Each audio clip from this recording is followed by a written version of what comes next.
Bem-vindos à parte 5 do tutorial de Julia. Hoje a gente vai continuar com otimização não linear, só que a gente vai ver uma situação um pouco diferente da aula passada. Tá? A situação de hoje é otimização não linear inteira mista. Então é bem mais complicado. Então olha só, eu vou pegar o exemplo aqui.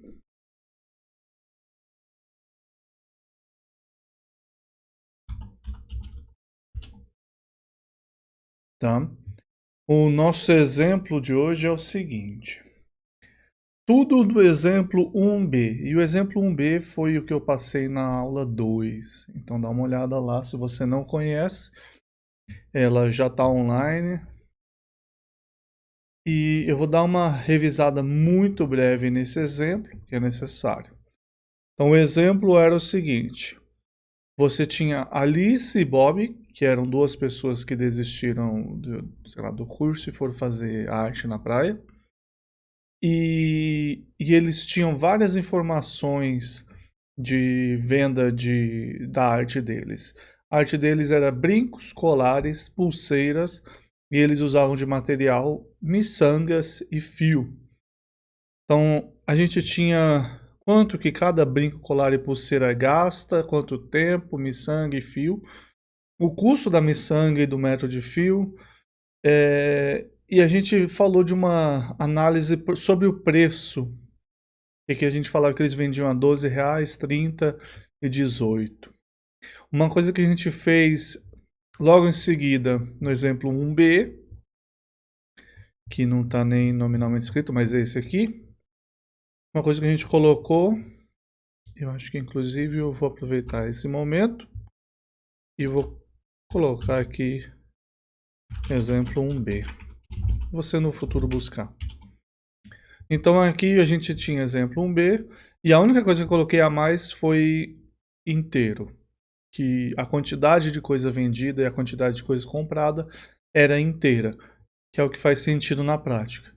A gente viu que essa mudancinha mudou um valor tipo 24,6 para 19 e os outros que eram 0, 0 ficaram 5 e 1.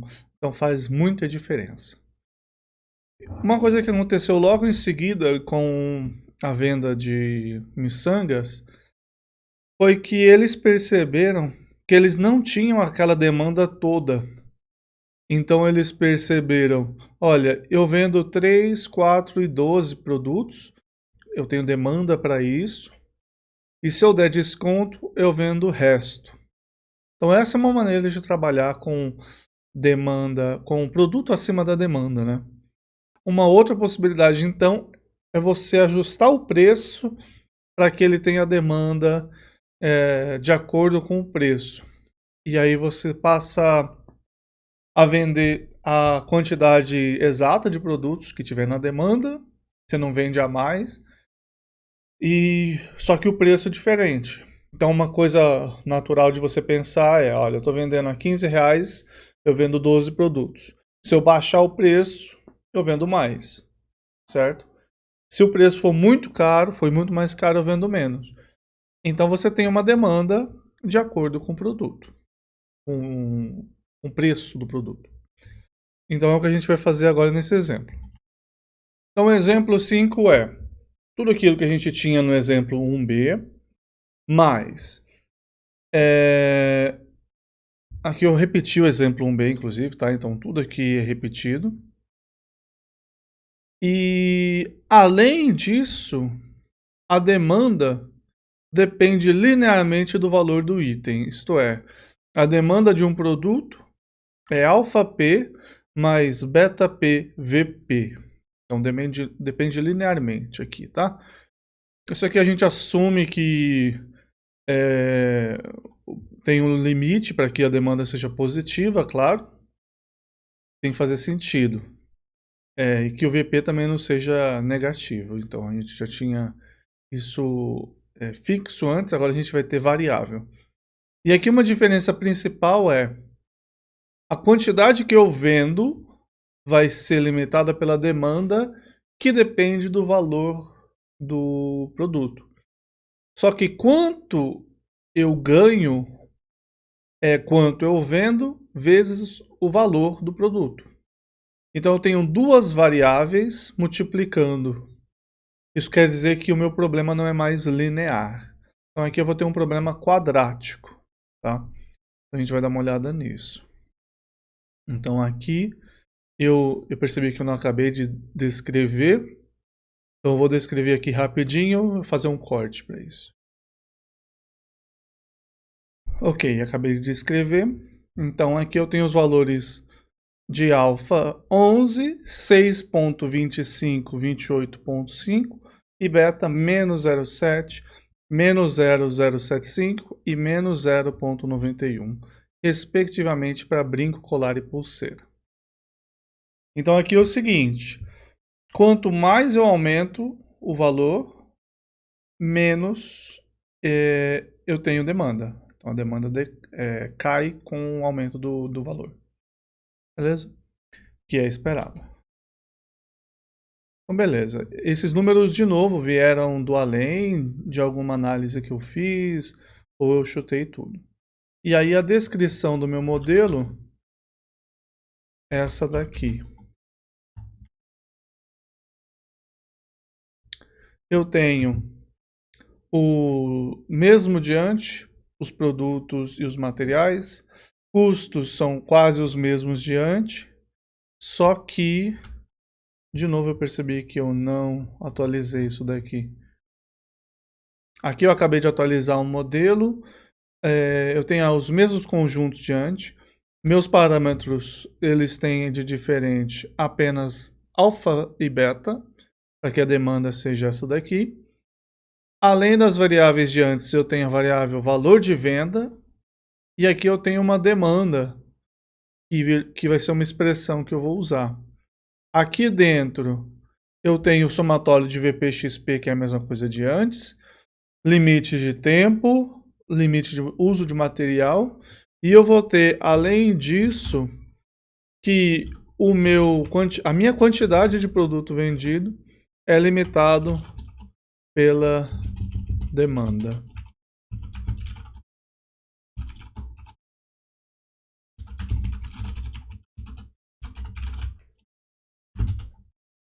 Que está aqui embaixo. Ok? Então vamos escrever esse modelo. Eu vou copiar ele lá de cima e já volto. Então, esse daqui é o modelo que eu acabei de copiar do exemplo 1B. Vamos modificar ele para ser um modelo novo. Então, a primeira coisa, e a mais importante, que agora eu tenho uma variável que é maior ou igual a zero também, inteira. A segunda coisa que eu preciso de alfa, eu coloquei aqui em cima 11.625, 28.5 e beta igual menos 0,7, 0,75 e 0,91. 7 menos 0,75, 0,91. Além desses valores, dessas variáveis, eu vou ter uma expressão que vai ser D. Então veja que a expressão é quase como se fosse uma variável nesse caso. E a gente usou a expressão no exemplo 4, tá? No exemplo 4 a expressão era para o valor do modelo H de beta em xi.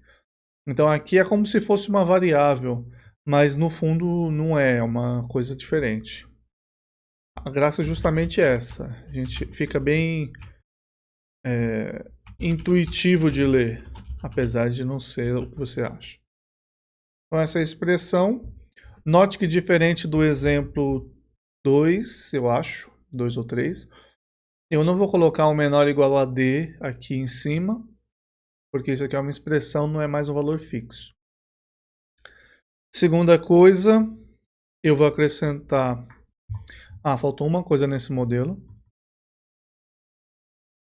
Duas coisas, VP tem que ser maior ou igual a zero e DP tem que ser maior ou igual a zero. Então eu vou acrescentar aquela restrição aqui. A restrição de que o meu DP tem que ser maior ou igual a 0. Então aqui é demanda positiva ou não negativa, seria mais adequado. E a outra restrição que eu tenho, a restrição que o meu valor desculpa, que a minha quantidade vendida é limitada pela demanda. Então aqui é a demanda, restrição de demanda. Legal. Se eu mandar rodar, inclusive eu vou mandar rodar, não faltou nada. Ele vai imprimir o modelo para a gente poder dar uma olhada, inclusive. Então a gente mandou rodar e aí o que acontece? Erro, porque ele não aceita uma função objetivo do tipo isso daqui gigantesco, tá? Apesar de não ser claro, está escondido aqui o erro. Quadratic. A minha função objetiva agora tem duas variáveis se multiplicando, então não é mais linear, é quadrática. E pior do que isso, ela é quadrática e inteira, tá? Alguns solvers dão conta, então como eu falei, a gente pode tentar usar o Gorob aqui, ver se ele dá conta. Então a gente mandou rodar, ele... cadê? Aparentemente ele rodou e achou a solução. Então o Gorob é um exemplo de um solver que dá conta desse problema, que ele é não linear, mas não tão não linear, que ele aguenta ainda. Então aqui a gente pode perguntar qual que foi a solução. Eu vou copiar de novo aquilo lá em cima.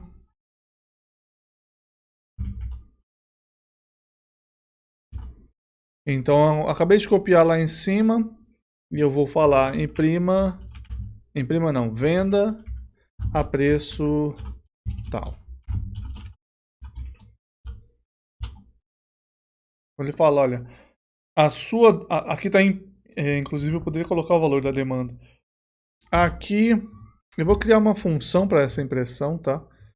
Para que ele não fique sempre dando erro. Function imprime entre x, y, v.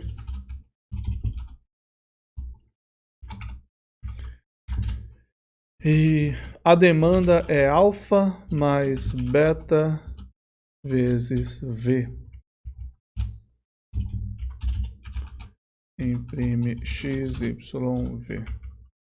Então produza a preço tal, a demanda é dp. A demanda a gente não colocou que é inteira. Importante isso. Tá? Inclusive o preço não tem que ser inteiro. É mais interessante que a demanda... Não, nem a demanda precisa ser inteira. Inclusive vamos atualizar isso. Aqui a demanda não precisa ser inteira. O valor de venda. A gente pode vender a 9,85. Então ele rodou. Opa. Então olha só que interessante. Quando eu coloco que o valor de venda é inteiro, ele roda o Gorob e ele resolve. Ele funciona, ele acha. Porque é tudo inteiro, ele dá conta. Quando eu falo, não precisa ser inteiro o valor de venda, ele dá erro. Ele fala, olha, a função objetivo é não definida positiva. Use o parâmetro não convex igual a 2. Vamos testar isso então, que eu não tinha testado. Então aqui a gente faz optimizer with attributes e non-convex, acho que era isso. 2. Faltou uma vírgula. Faltou um parênteses, na verdade. Aparentemente ele foi e rodou, só que ele deu 0 em tudo. Ele deu 0 em tudo, então ele achou uma solução local, aparentemente. E não é muito interessante para o nosso caso.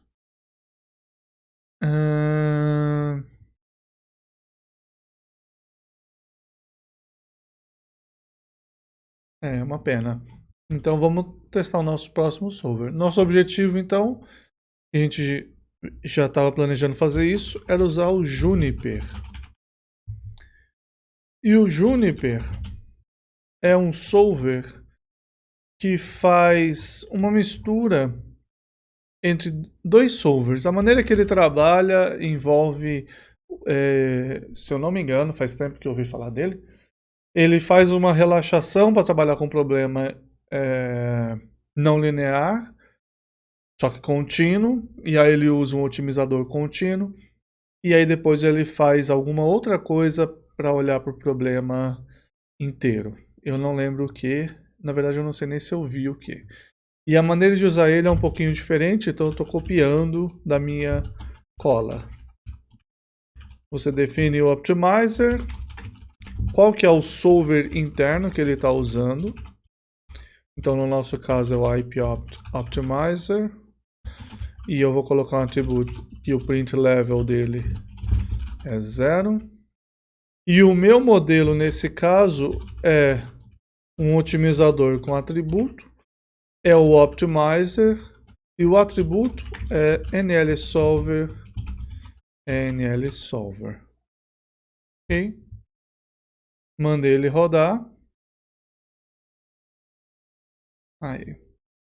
Então ele rodou.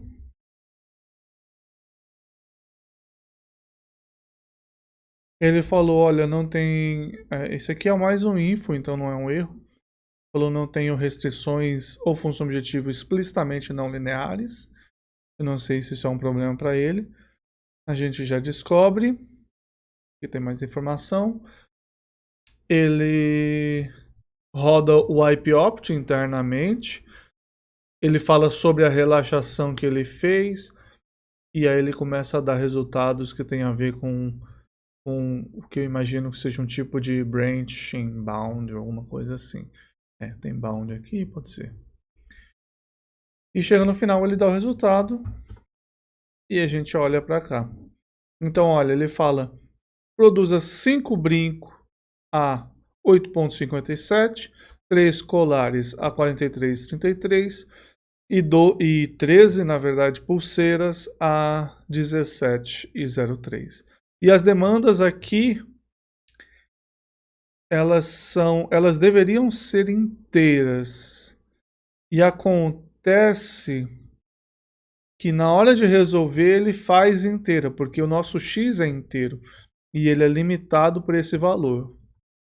Só que na hora de ele pegar o valor ele fica muito aproximado. Então aqui esse monte de 9 você pode arredondar para 5, isso aqui para 5, isso aqui para 5. E eu vou fazer isso, round int os valores de x, round int os valores de y, os valores de v não, e d também vou arredondar. Apesar de que não é necessário. Note que como a demanda limita o quanto eu produzo e implicitamente limita o preço também, se eu colocar a demanda de 5.1, isso quer dizer que o meu preço tem espaço para aumentar, para a demanda descer para exatamente 5. Então é seguro imaginar que a demanda vai ser inteira porque a quantidade de venda é inteira, tá? E aqui escrito bonitinho. Eu vendi exatamente a demanda nos 3 casos, tá legal? Então veja que é o que faz sentido nesse caso. Então 8,57, 43 e 17. Uma modificação que a gente pode fazer é justamente falar: ah não, eu quero que o preço seja inteiro, por algum motivo. Note que se você quiser que o valor seja inteiro, você pode vir aqui em cima e simplesmente acrescentar um int a mais. Ok? Então aqui a gente vai olhar, ver se ele funcionou. Ele não dá uma indicação clara se funcionou ou não. Mas olhando para os valores, a gente vê que ele achou a solução, 10, 43 e 17, que foi razoavelmente diferente do que estava antes, tá? Não foi exatamente a mesma coisa mais. Então vamos supor que eu quero fazer o seguinte, eu quero colocar um preço com umas vírgulas aí, tá? Eu quero que ele tenha exatamente 10,27, por exemplo, que seja um preço aceitável. O que eu vou fazer aqui é o seguinte, eu vou pegar esse 10 que é inteiro, e eu vou colocar ele aqui, esse valor, eu vou colocar ele 100 vezes maior e eu vou dividir por 100. Então o meu valor agora, ele vai ser um valor 100 vezes maior e eu vou dividir por 100 aqui. E aí onde que ele muda? Ele não é mais um valor P, ele é o valor VP sobre 100. E onde tem o valor aqui, achei, aqui em cima, ele vira VP sobre 100 também. Tá? Aqui o VP continua inteiro. Deixa eu ver se tem VP em algum outro lugar. Não. Mando rodar. É para ser perto, parecido. E aqui o valor de V é V sobre 100. Tá? Na verdade, sobre 100 depois. Já ia lascar tudo. E aí ele fica lindo, maravilhoso aqui. Então vamos só falar do preço, 8,35. Se vocês lembrarem do que a gente fez originalmente, estava 5,13 e 13. 5,3 e 13, igual que está agora. A diferença é que ele está com duas casas decimais. Esse foi um exemplo usando o Juniper, então para otimização não linear com programação inteira, tá? Então tem variáveis inteiras, variáveis contínuas. Aqui está tudo linear, tá? Como eu falei na aula passada, se eu quisesse não linear eu colocaria NL. Mas como a nossa função objetivo ela é quadrática, ele entende. O objective é suficiente para ele entender. Tá? Então isso aqui aceita coisas mais gerais do que isso também. Ok? Então obrigado por assistir, se inscreve no canal e fique atento para novos tutoriais. Vem me ver ao vivo no Twitch também, de segunda a 1h30. Obrigadão e abraço.